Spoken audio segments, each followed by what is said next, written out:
Chers amis, bienvenue dans votre émission Jésus transforme-moi. Alors cette émission a pour objectif de traiter des thématiques de manière approfondie pour que vous ayez une connaissance poussée de la parole de Dieu ainsi que de l'esprit de prophétie. Ce soir, nous avons comme thématique l'origine du péché. Alors j'ai avec moi sur le plateau le pasteur Dufet. Bonsoir.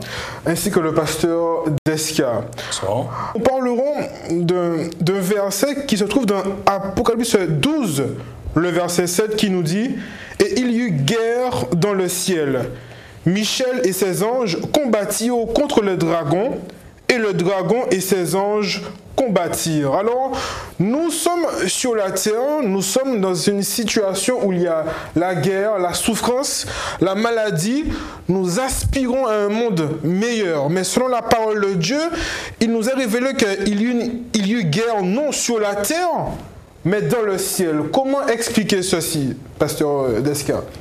Alors, si on parle de l'origine du péché, de cette première guerre qu'il y a eu dans le ciel, c'est vrai qu'à priori, en surface, on peut se poser la question à savoir mais comment ça s'est produit, et je ne sais pas si on pourra tout expliquer, mais c'est vrai que c'est assez interpellant de voir que cette guerre a commencé en présence de Dieu, chez des êtres qui avaient été créés parfaits, qui avaient été créés, je l'imagine, à l'image de Dieu, puisque tout ce que Dieu fait est en relation avec sa personne, qui il est, et de voir que dans cet ange-là particulièrement, Lucifer à l'époque, qui par la suite est devenu l'ennemi de nos âmes, eh bien, on a trouvé quelque chose, l'iniquité, le péché qui a germé dans son cœur, qui a amené justement cette rébellion, puisque ça ne s'est pas fait du jour au lendemain, c'est vraiment quelque chose qui l'a mûri dans son esprit.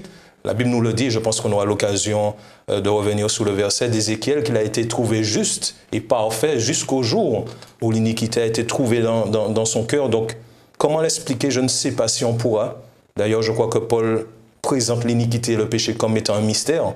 Mais c'est vrai qu'il est important, je crois, pour chacun d'entre nous de prendre conscience de cette réalité du péché, des conséquences et aussi de la conséquence ultime qui est la mort. Alors, parce que du fait, beaucoup de personnes se posent cette question, comme le disait le prieur Desca.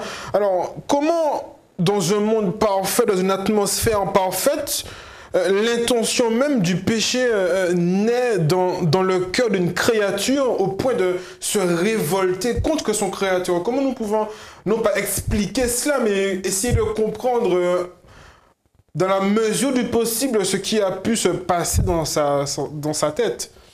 Alors, il faut dire que Dieu, en créant les anges, les autres êtres, et nous également, il nous a créés sur le même plan, c'est-à-dire capables de communiquer avec lui. Il nous a créés à son image, donc avec des éléments fondamentaux qu'est la liberté. Au point qu'aujourd'hui, toutes les nations reconnaissent ce droit aux hommes. Oui, la liberté. Okay. Maintenant, Dieu nous a créés avec la liberté, avec le libre arbitre, qui veut dire la capacité de nous autodéterminer. Parce que Dieu est amour, l'amour ne peut pas s'exiger ni se contraindre, mais simplement être donné librement. Et puisque ces anges avaient été créés libres d'aimer Dieu, intelligents, donc pour comprendre les desseins de Dieu, partager ses desseins, on comprend que, je pourrais dire entre guillemets, c'est un risque que Dieu a pris en créant des êtres libres, sachant qu'il y a cette possibilité de ne pas aller dans la même direction que lui-même il va. Et effectivement, le risque s'est révélé vrai, puisque voici, un premier va penser autrement que lui et va faire les autres tenter de penser autrement que Dieu, et finalement, ces êtres intelligents vont réfléchir et finalement vont prendre le mauvais parti, celui de ne plus penser comme Dieu pense. Ça, c'est la liberté. Alors, je trouve ça quand même formidable que Dieu, dans toute son intelligence, crée des créatures, enfin, crée des êtres capables de lui dire non, capables de se rebeller. Donc cela prouve de manière directe que Dieu ne crée pas des robots. En fait, il crée des personnes qui peuvent l'aimer de tout leur cœur, en fait. Comment tu exprimes, comment tu ressens cela, en fait? Alors, quand bien même on a pris un texte qui parle de cette guerre qui a commencé dans le ciel, et Pasteur Dufait l'a bien expliqué, cette liberté de choix, je crois, est vraiment un privilège, un cadeau de Dieu. Il n'était pas obligé de le faire, mais c'est vrai que Dieu agit toujours en parfaite harmonie avec son caractère, un caractère d'amour, de partage et aussi de liberté. Mais c'est vrai que sur la terre déjà, au commencement, et quelquefois ça peut être mal interprété, mais la présence des deux arbres dans le jardin justement manifeste cette liberté que l'homme avait de pouvoir décider si oui ou non il suivait la voie de Dieu. Et le fait qu'ils aient pu porter la main et prendre le fruit et en manger montre simplement que Dieu effectivement désire des êtres, créer des êtres, mais qui désirent et qui veulent le servir. Personnellement, je préfère cet aspect de la chose. Et je me rappelle une fois, lors d'une discussion, on posait la question, est-ce qu'on aurait préféré ou pas avoir les deux arbres? Et certains disaient non, on aurait préféré qu'ils ne soient pas là comme ça. Ève n'aurait pas péché, Adam n'aurait pas péché, on ne serait pas dans la situation. Mais j'ai répondu, j'aurais préféré les deux arbres.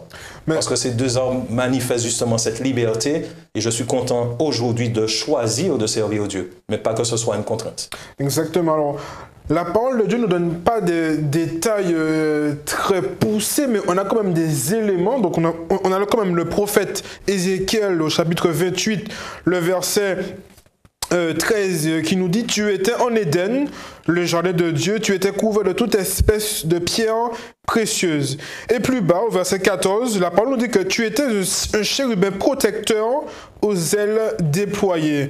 Je t'avais placé et tu étais sur la sainte montagne de Dieu. Donc cet être n'était pas n'importe quel être créé en fait. C'était quelqu'un qui était, on va dire, en présence même de Dieu. C'est-à-dire que dans le nom, son nom même veut dire porteur de lumière. C'est-à-dire que Lucifer avait comme mission de refléter le caractère de Dieu au monde qui n'ont pas péché.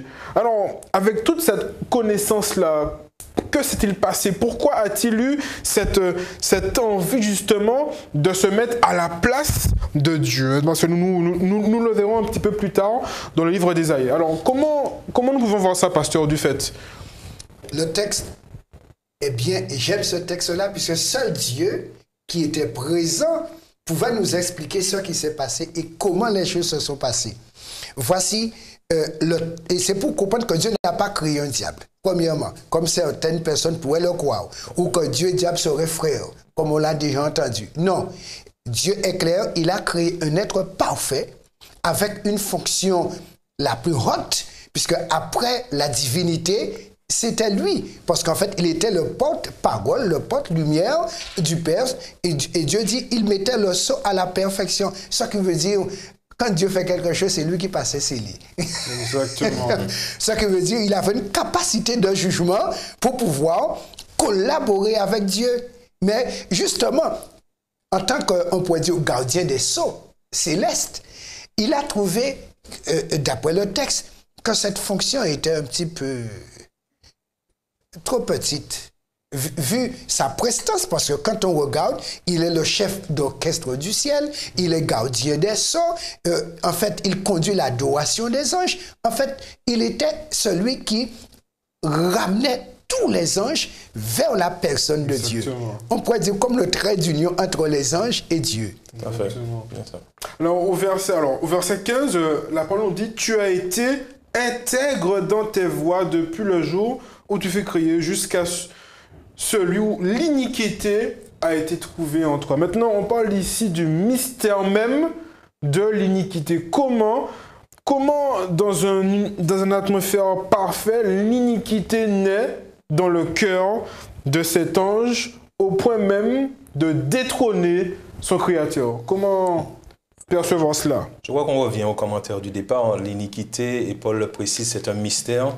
Et je crois que ce serait une erreur pour un individu d'essayer de s'aventurer. D'ailleurs, certains ont essayé et malheureusement sont arrivés à la conclusion de rejeter toute la Bible parce qu'ils conçoivent que ce n'est pas possible qu'un Dieu parfait qui crée un être parfait finalement tombe dans l'iniquité. Mais il faut se rappeler que ce mot iniquité ou encore péché, selon le contexte dans lequel il est utilisé, mais c'est exactement la même chose. Dieu en donne une définition.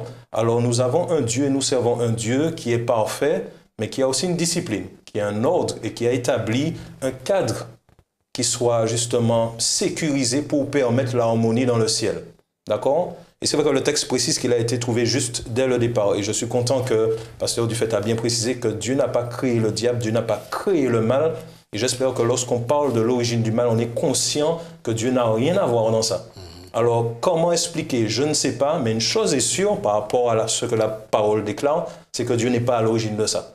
Et d'ailleurs, Jean le dit, Dieu est lumière et en lui, il n'y a point de ténèbres. David, dans le psaume 92, va dire, il est mon rocher et en lui, il n'y a point d'iniquité, il n'y a point de péché. Donc, c'est vraiment des éléments à garder à l'esprit. Maintenant, cet ange, comme on l'a dit, avait le choix. Il a fait le choix d'aller à l'encontre de la loi de Dieu. Et je crois que dans cette rébellion, c'est surtout ce qu'il attaquait. La loi de Dieu pour dire que finalement, cette loi n'est pas si bonne que ça, mais elle nous contraint. Or, la transgression de la loi, justement, c'est ça le péché. Je crois que dans ce cadre parfait que Dieu a créé, Satan a osé, ou Lucifer à l'époque, a osé sortir de ce cadre et malheureusement s'est trouvé dans ça. Je ne suis pas sûr qu'il était vraiment conscient de toutes les répercussions de ce choix parce qu'il n'avait jamais fait le mal, il n'avait jamais expérimenté le péché, donc il ne savait pas forcément les conséquences, mais il a mal utilisé cette liberté de choix. Très bien. Malheureusement. Alors, ici, nous voyons un ange qui est dans une atmosphère parfaite, d'accord? Et il y a un élément nouveau qui apparaît, l'iniquité. Donc, en fait, au verset 16, la parole nous dit « Par la grandeur de ton commerce, tu as été rempli de violence. » Parce que du fait, quel commerce y a-t-il eu dans le ciel? Alors, ce commerce, Jésus l'explicite pour nous. Dans Jean 8, verset 44, lorsqu'il s'adressait aux Juifs, et il leur disait, ces Juifs qui voulaient le tuer, « Vous avez pour père le diable. Il a été meurtrier dès le départ, et il est le père du mensonge. Voici. » Et d'ailleurs, le diable a commencé, et ce qui a fait qu'il a entraîné d'autres, par mentir aux autres êtres intelligents. Car pour prendre un intelligent, il faut dire des choses qui soient presque vérité, mais pas tout à fait vérité, pour que l'intelligent qui est en face ne puisse pas discerner où on veut l'emmener. Donc il y a une forme de subtilité en fait. Subtilité. Il ne s'est pas révélé clairement dès le départ. Voilà, et c'est ça l'iniquité. Donc un rejet de la justice, mais si adroitement fait et présenté que finalement les autres n'ont vu que du feu, ce n'est qu'après avoir été brûlés, ils ont vu que oh, c'était du feu. Mais trop tard. Maintenant, quand Dieu dit, il a été violent, ce qui veut dire, aujourd'hui encore, on parle de violence verbale. La violence était verbale. Donc, c'est-à-dire, la manière dont il s'adressait à Dieu était vraiment virulent. Ah ouais, et c'est ça, par là qu'il a commencé. Il ne peut pas taper Dieu avec ses mains, mais il peut le taper avec sa langue. C'est ça. Alors, le prophète Ézéchiel dit, l'iniquité a été trouvée dans ton cœur. C'est-à-dire qu'il a péché. Et selon Jean, le péché, c'est la transgression de la loi. Alors, nous qui sommes sous la terre, nous voyons qu'il y a un gros problème en ce qui concerne la loi de Dieu. Et par rapport à ce que la parole nous dit, nous voyons que ce n'est pas quelque chose qui a débuté sur la terre, mais nous constatons que que la loi de Dieu a été remise en question dès le ciel. Alors, comment imaginer cela, là, pasteur? Alors, c'est assez particulier parce que ça a commencé dans le ciel, mais malheureusement, Lucifer ne s'est pas satisfait parce qu'il semble être assez insatiable. Il n'a jamais assez. Parce que s'il avait assez, justement, il se serait contenté de cette grande place qu'il avait déjà. Donc, il ne s'est pas contenté simplement de séduire, parce qu'il était déjà dans une démarche de séduction, comme Pasteur Dufay l'a dit, utiliser de belles paroles, mais qui finalement sont fausses. Mais il a poursuivi cette continuité sur la terre. D'accord. D'accord. Et je crois que le but du diable n'était pas à ce moment simplement de séduire une partie, mais tout le monde. Toutes les créatures de Dieu. Et je crois que les autres planètes, parce qu'il y en a d'autres, ont été séduites. Malheureusement, c'est la nôtre qui a accepté cette séduction. Donc, à partir du moment où il y a péché, forcément, la transgression ou la loi de Dieu est remise en cause et dénoncée. Et je pense que dans ses propos violents qu'il adressait à Dieu, comme je l'ai dit, c'est la loi de Dieu qui était visée et qui posait problème parce que c'est cette loi-là qui que lui-même, dans laquelle il est sorti. Donc forcément, il faut qu'il défende son point de vue. Si je décide de sortir de cette loi, il faut avoir des arguments. Or, la loi de Dieu est parfaite. C'est ça. Alors, nous lirons dans Ésaïe, chapitre 14, et ensuite nous irons dans Genèse, chapitre 3. Donc, Ésaïe, chapitre 14, nous voyons ici que ce prophète nous donne quelques petits détails supplémentaires pour comprendre un petit peu ce qui s'est passé dans la tête de Lucifer, quels étaient ses projets, d'accord? Donc nous lisons à partir du chapitre 12 qui nous dit « Te voilà, tombé du ciel à ce brillant fils de l'aurore, tu es abattu à terre, toi le vainqueur des nations.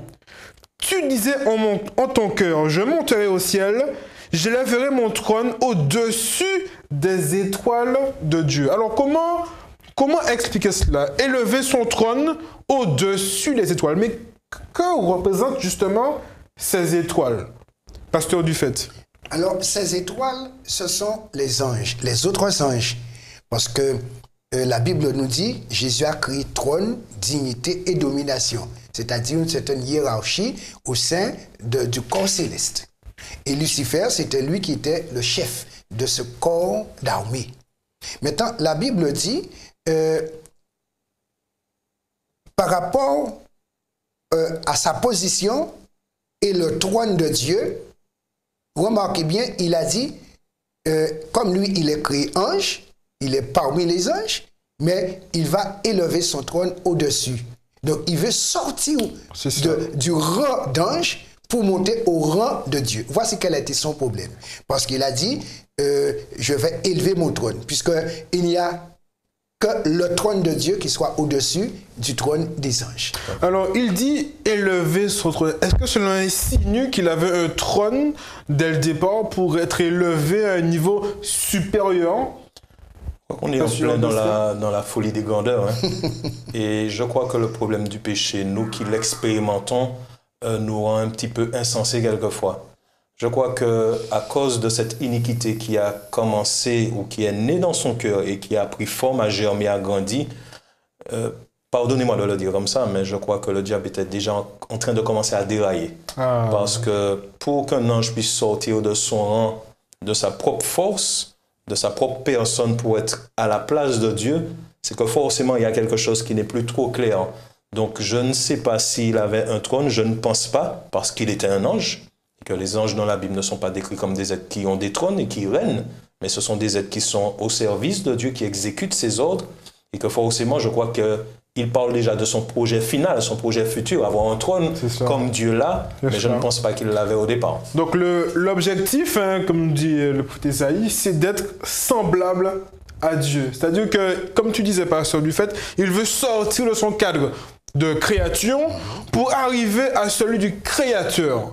Maintenant, la parole de Dieu nous montre un conflit entre deux entités, entre le bien et le mal, d'accord? Maintenant, nous voyons que la première personne dont il est question est Lucifer, mais la deuxième personne, c'est Dieu, d'accord? Maintenant, nous qui sommes adventistes, nous croyons en trois personnes en Dieu. Maintenant, contre quelle personne de la divinité Satan était en conflit, en fait?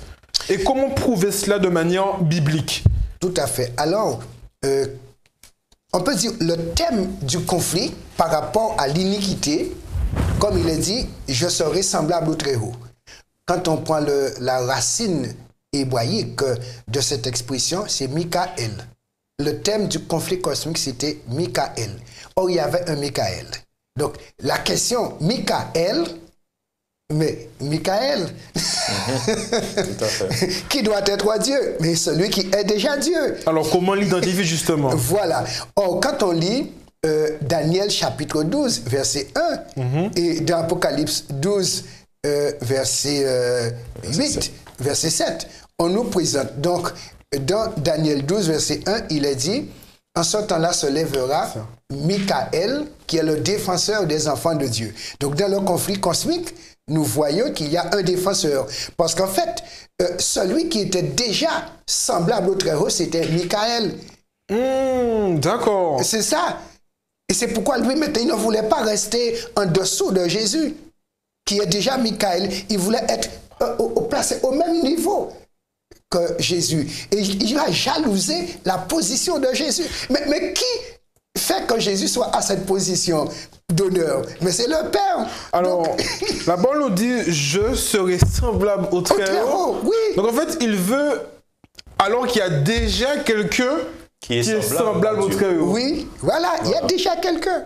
Mais il envie cette position.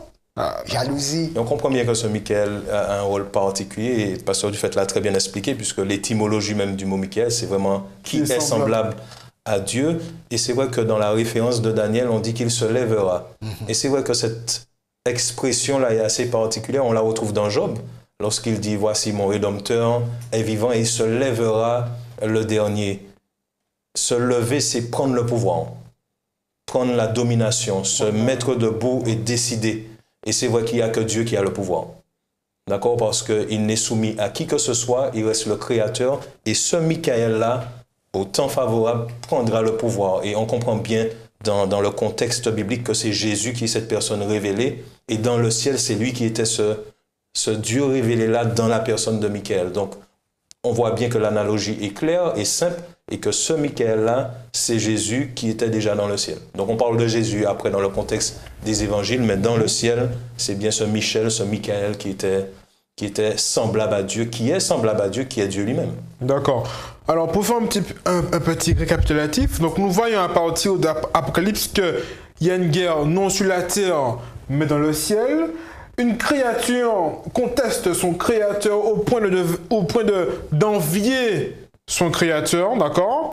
Il cherche à acquérir la place de Michael, qui veut dire être semblable à Dieu. Et ensuite, Ézéchiel nous parle d'un commerce. Donc, pasteur Dufay, tu disais que... Commerce de parole. Voilà, donc il propageait ses mensonges envers ses semblables, les anges. Maintenant, la parole de Dieu ne nous donne pas de détails par rapport à ce qui a été dit aux anges, mais nous pouvons quand même insinuer, même comprendre, comment dirais-je, ce qui a été dit, parce qu'il a essayé de tenter de la même manière Ève. Donc je vous invite à tourner votre Bible dans Genèse chapitre 3, d'accord? Et nous verrons un petit peu comment le serpent a abordé Ève. Alors, pasteur Desca, peux-tu lire à partir du verset 1er jusqu'au verset 5? Alors je lis ceci, le serpent était le plus rusé de tous les animaux des champs que l'Éternel Dieu avait fait. Il dit à la femme, Dieu a-t-il réellement dit, vous ne mangerez pas de tous les arbres du jardin? La femme répondit au serpent, nous mangeons du fruit des arbres du jardin. Mais quant au fruit de l'arbre qui est au milieu du jardin, Dieu a dit, vous n'en mangerez, vous n'y toucherez point, de peur que vous ne mouriez. Verset 4. Alors le serpent dit à la femme, vous ne mourrez point.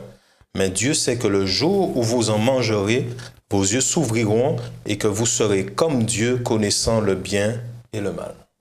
Donc, pasteur Dufay, alors le serpent remet en question l'autorité même de Dieu. Il essaie à travers une manière subtile de semer le doute en reformulant la question, Dieu a-t-il réellement dit? D'accord? Donc on veut semer le doute dans l'esprit de la créature. Maintenant, alors pourquoi justement procéder de cette façon-là? Quand on regarde bien, la Bible dit il va utiliser la ruse. Donc, ruser qui veut dire sachant qu'Ève est avertie de sa présence, mais Ève ne sait pas comment va se manifester cette présence. Donc maintenant, il faut passer inaperçu. De même, il est passé inaperçu avec les anges. Il a entraîné les anges. Maintenant, il faut entraîner Ève, il faut entraîner Adam. Comment? Il va maintenant ne pas venir avec ses deux ailes. Il va venir maintenant, eh bien, par la forme de serpent. Et là, maintenant, la bête va parler. Et Ève, tout de suite, c'est du tape à l'œil. Donc, elle va pas remarquer que c'est un animal qui parle. Elle entre en conversation. Mais remarquez bien, le mensonge, il a voulu être Michael. Il a échoué. Et il est tombé à terre. Donc, au lieu d'avoir un trône là-haut, maintenant, son trône est sous la mer parce qu'il est tombé très bas. C'est ce que Dieu dit. Hein? Tu es tombé dans la fosse maintenant. Et ce qu'il dit dans Ézéchiel. Maintenant, il dit à Ève, tu seras Michael. Aïe, aïe, aïe, aïe, aïe. Donc, ayant goûté la chute, Maintenant, il propose la même idée qui a causé sa chute. Tu seras comme Dieu, tu connaîtras le bien et le mal. Si tu prends ce raccourci, un coup de dent dedans. Et finalement, elle va croire. Et voici le mensonge, là aussi, qui a entraîné un tiers des anges, va entraîner Ève et Ève, mettant Adam, le mensonge. Tu seras, mais il ne lui a pas dit nu. Maintenant, alors, nous voyons ici que Satan, comme tu dis, ne prend pas sa forme angélique, hein, il prend une forme animale, en fait. Se déguise. Voilà, il prend un déguisement pour ne pas surprendre Ève. Donc, cela me fait penser de la même manière que Satan nous tente, puisque nous sommes en plein conflit cosmique. Exact. D'accord. Donc, nous attendons à une espèce d'apparition surnaturelle pour dire arrière de moi Satan, alors que justement Satan nous aborde de manière très subtile et nous laissons tomber dans le panneau en fait. Alors comment justement expliquer cela en fait, Pasteur Descar? Alors, je crois qu'il faut être vraiment en accord avec la parole de Dieu et comprendre qu'en tant qu'être humain affecté par le péché, avec beaucoup de limites, beaucoup de déficiences, beaucoup de désavantages, finalement, on est faible dans ce combat. Et je crois que si on doit s'engager dans ce combat, c'est surtout s'engager dans un camp. Et je préconise celui de Michael. D'accord? Satan utilise toutes sortes de subterfuges, de déguisements, et forcément des choses auxquelles nous sommes accoutumés, des choses qui nous rassurent, des choses qu'on aime bien. Et remarquez bien qu'on est une cible vraiment favorable parce que même Jésus a été tenté et il n'est pas venu comme il était. Il est venu en ange de lumière. Jésus, c'est quoi un ange de lumière puisqu'il était au ciel auparavant. Mais ce qu'il faut comprendre, c'est ses déclarations. Et je crois que c'est la parole de Dieu et le Saint-Esprit qui nous permettent d'avoir justement ce discernement pour vraiment faire la différence parce qu'elle est tellement fine que son mensonge ressemble à la vérité. D'accord? Donc je crois vraiment qu'il faut aborder ce combat et cette guerre avec beaucoup d'humilité, ne pas croire qu'on a toutes les armes et les forces de nous-mêmes, mais vraiment faire confiance à Dieu. Je sais que c'est une réponse très spirituelle, mais je crois que c'est la meilleure parce que dans ce combat-là, nous sommes faibles. Donc il faut prendre le parti de Michael et laisser Dieu combattre à notre place. En fait. Donc dans cette lutte, dans cette atmosphère de guerre, puisque nous sommes dans une guerre spirituelle qui nous dépasse en fait, tu as parlé de la notion du Saint-Esprit. Alors parce que du fait, comment pouvons-nous comprendre l'importance du Saint-Esprit dans ce combat qui n'est pas charnel, c'est un combat spirituel? Effectivement, puisque la Bible dit nous n'avons pas lutté contre la chair et le sang, c'est-à-dire des êtres visibles qu'on pourrait gérer. Effectivement, je te vois venir, je vois ton visage, je dis bon, je dois me préparer parce que son cœur n'est pas content avec moi. Mais là, c'est un esprit, tu ne le vois pas. Donc comment triompher d'un esprit invisible pourtant qui te voit et qui connaît ta nature? À cause du péché, le diable a modifié notre nature pour réagir favorablement au diable. Et ça, c'est terrible, cette réalité.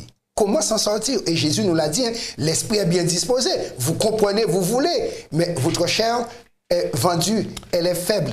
Et voilà pourquoi Jésus nous a dit, nous devons veiller et prier, c'est-à-dire être vigilants pour voir les approches. Prier maintenant, c'est entrer en dépendance. Et la dépendance, c'est par le Saint-Esprit que la force peut descendre pour nous garder et sauvegarder. D'ailleurs, quand on lit Isaïe 59, 19, Dieu le dit, hein, quand l'ennemi viendrait comme un fleuve, l'Esprit de l'Éternel le mettra en fuite. Et quand on lit Ézéchiel 36, 26 et 27, Dieu nous dit, ce que je ferai, je vais vous donner un cœur nouveau. Puisque celui-ci, il est gâté. Vous avez un cœur pucé, et avec ce cœur-là, le diable vous a facilement. Je vais vous donner un autre cœur, donc une autre puce. D'accord. Alors, c'est très, très bien imagé. Alors, pour nos téléspectateurs, hein, vous comprenez très bien que cette émission a pour but d'avoir des connaissances de manière plus approfondie, non pour avoir les connaissances, mais pour être mieux armés dans ce combat qui n'est pas charnel, comme le dit Paul, quand nous n'avons pas à lutter contre la chair et le sang, mais contre des forces qui nous dépassent, qui nous dominent. Notre nature est enclin de manière naturelle à faire le mal. Et donc nous voyons l'importance du Saint-Esprit, l'importance même de la soumission et de la dépendance, car Jean 15, le verset 5 nous dit « Sans moi, vous ne pouvez absolument rien faire. » Maintenant, il y a un petit point, et remarque ce que Dieu dit. Dans votre cœur, je mettrai mon esprit. Parce que là, maintenant, c'est la guerre des esprits. Voilà. Donc, pour contrer l'autre esprit, Dieu met son esprit dans notre cœur, puisque c'est le cœur que le diable vise. Dès qu'il a le cœur, il a tout le corps. Puisque le cœur, non seulement c'est une pompe physique qui nous nourrit et entretient, mais affectivement, c'est aussi le centre de notre personnalité. Donc Dieu nous dit, je vais entrer au cœur de votre personnalité et je saurai accueillir l'ennemi lorsqu'il viendra avec ses mensonges. Et là, le Saint-Esprit, qui est esprit de vérité, dès qu'un mensonge se présente, il est scanné et il va nous demander qu'est-ce qu'on fait. On met en quarantaine ou bien on élimine. C'est lui qui nous dit qu'est-ce qu'on fait. Mais ce n'est pas nous. Donc il est en nous pour scanner la chose qui vient et maintenant pour nous dire qu'est-ce que tu décides.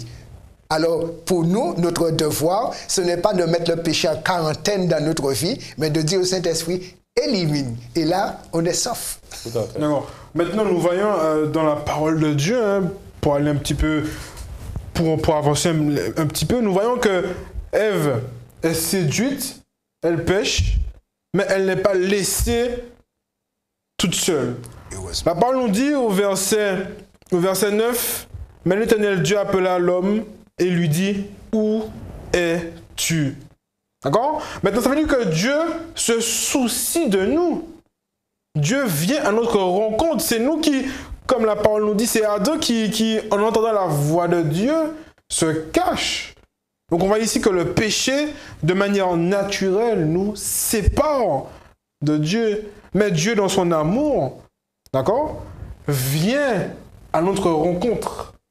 Alors comment imaginer cela par rapport à un Dieu d'amour qui n'abandonne pas ses créatures, mais au contraire, qui vient à leur aide? Alors, on voit déjà la gravité. Je ne sais même pas si on pourra vraiment la saisir pleinement, mais on voit déjà la gravité du péché lorsque Dieu pose une question qu'il n'avait pas l'habitude de poser. De demander à l'homme, où es-tu? On comprend bien que lorsqu'il venait à la rencontre de l'homme, c'était un plaisir pour lui, c'est-à-dire Adam et Ève, un plaisir pour les deux de venir, mais cette fois-ci, cette séparation fait qu'ils ont tellement honte qu'ils se cachent de Dieu. Maintenant, comme ils se cachent, forcément, ça veut dire que ce ne sera pas eux qui feront le premier pas, que c'est Dieu lui-même. Et comme Dieu est amour, et je crois que Jésus a eu l'occasion de l'exprimer de façon très imagée au travers des paraboles comme la pièce perdue, comme le fils prodigue ou encore la brebis perdue particulièrement. On voit bien que c'est Dieu qui fait la démarche parce que c'est un Dieu d'amour. Donc, non seulement il a la toute-puissance, mais c'est surtout son caractère qui fait de cette puissance une beauté. Donc il vient à la rencontre de l'homme, il dit « Où es-tu » Et déjà dans ce chapitre, au verset 15, il donne déjà la solution pour redonner à l'homme la possibilité. Et je précise la possibilité parce qu'il n'a pas imposé à Adam et Ève « Voilà, je vais vous arracher du péché ». Il leur dit « Voici, je vous donne une solution pour vous en sortir. À vous de décider. Je vous donne une seconde chance de revenir dans le droit chemin, dans le bon camp. » Et je vois que c'est là que je vois la puissance et la grandeur de Dieu, que même dans les situations les plus compliquées comme celle du péché, on voit la manifestation de son amour. Et c'est ce qu'il fait. Il va à la rencontre de l'homme, il envoie son fils qui vient sur cette planète pour nous sauver.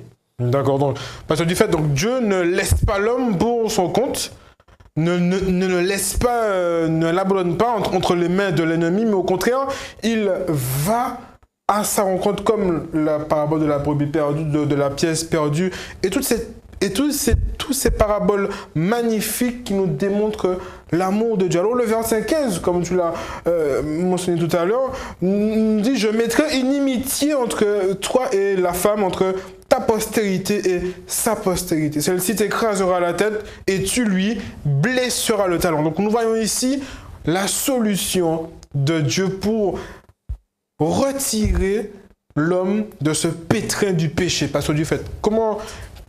Quel commentaire peux-tu faire par rapport à ce texte, cette promesse de délivrance que Dieu fait à l'humanité? Effectivement, à l'humanité, puisque nous avons le Père de l'humanité qui est là avec son épouse, chargé de remplir cette planète. Et Dieu dit, je mettrai Donc, ça qui veut dire, il va intervenir déjà, puisque le cœur d'Ève a été gagné, le cœur d'Adam a été gagné. Il dit maintenant, vous êtes en amitié avec le diable, je vais jouer dans cela, je vais mettre inimitié entre vous. Parce que si on n'arrive pas à haïr le mal, on ne va pas cesser de faire le mal. Mais nous comprenons bien que ce n'est pas l'homme on ne peut pas qui haïr a le mal de nous-mêmes. quelque chose à faire, c'est Dieu qui met en nous le dégoût du péché. Le dégoût du péché. C'est cela. Et ensuite, Jésus, il va venir en personne dans la peau d'un homme pour créer cette inimitié. Il va venir chez nous dans la peau d'un homme sans aimer le mal, et c'est pourquoi, sans propension au mal non plus, le diable va essayer de le faire comme Adam, manger, mais il a dit j'ai fait, c'est vrai, mais je ne suis pas vorace. Il n'a pas mangé.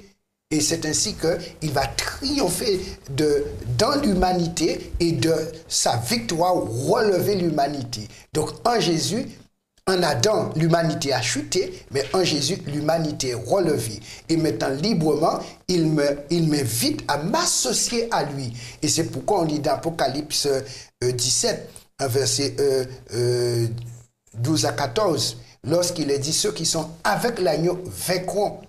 Voilà, c'est être avec l'agneau maintenant qui a vaincu pour assurer ta victoire, mais c'est simplement derrière l'agneau. Et l'agneau combat. Il est ton défenseur. Positionne-toi. Alors, pour conclure, nous voyons qu'il y avait une guerre non sur la terre, mais dans le ciel. D'accord? Le prophète Ézéchiel nous parle d'un être qui a été créé parfaitement et dont l'iniquité a pris naissance même dans son cœur. Le prophète Ésaïe nous dit que Lucifer voulait être semblable à Dieu, cherchant à voler même la position de Michael. Il répand des mensonges à travers l'armée angélique en invitant ses semblables à être comme le Très-Haut, ce même mensonge qui a été utilisé avec Ève. Et nous voyons, et nous connaissons l'histoire, Ève et Adam ont chuté, d'accord? Maintenant, Dieu ne laisse pas Adam et Ève seuls, il intervient, il déclare qu'il va mettre inimitié entre la postérité de la femme et celle du serpent. D'accord? Et nous voyons ici cette belle promesse de victoire totale et complète sur le péché pour l'homme. Donc l'homme a chuté et Dieu intervient de manière personnelle pour le relever. Maintenant, Dieu va faire quelque chose d'extraordinaire à travers cet animal qui va être sacrifié. Mais cela, nous le verrons au prochain épisode. Je vous souhaite à tous une bonne journée et que l'Éternel vous garde et que l'Éternel vous bénisse.